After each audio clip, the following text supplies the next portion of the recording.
l'existence de Dieu est accessible à la raison naturelle. Le simple constat que tous les êtres n'ont pas par eux-mêmes l'existence, sinon ils ne pourraient pas ne pas exister. Or nous voyons qu'ils passent sans cesse, et l'univers lui-même n'a pas toujours existé. Il n'a donc pas l'existence par lui-même, sinon il existerait toujours. Et nous voyons qu'à cause de l'évolution, il y a eu un commencement, un moment où il n'existait pas, qu'on appelle le Big Bang. Et donc si rien n'existe par soi-même, équivalemment cela revient à dire que tout existe par un autre.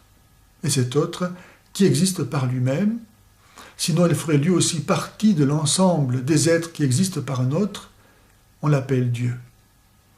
Il existe par lui-même, il donne à tous d'être. Et parce qu'il existe par lui-même, qu'il ne dépend de personne pour exister, il est la plénitude même de l'être.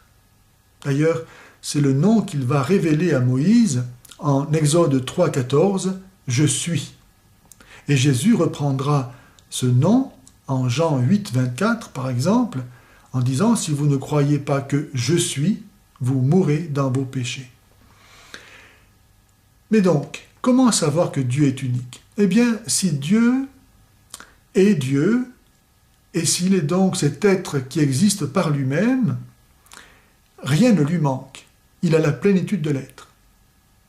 Or, s'il y avait deux dieux, pour qu'on puisse les distinguer l'un de l'autre, pour qu'on puisse dire « lui, c'est lui », il faudrait qu'on puisse dire « lui, c'est lui parce qu'il a ça qui le distingue de l'autre qui, lui, ne l'a pas ».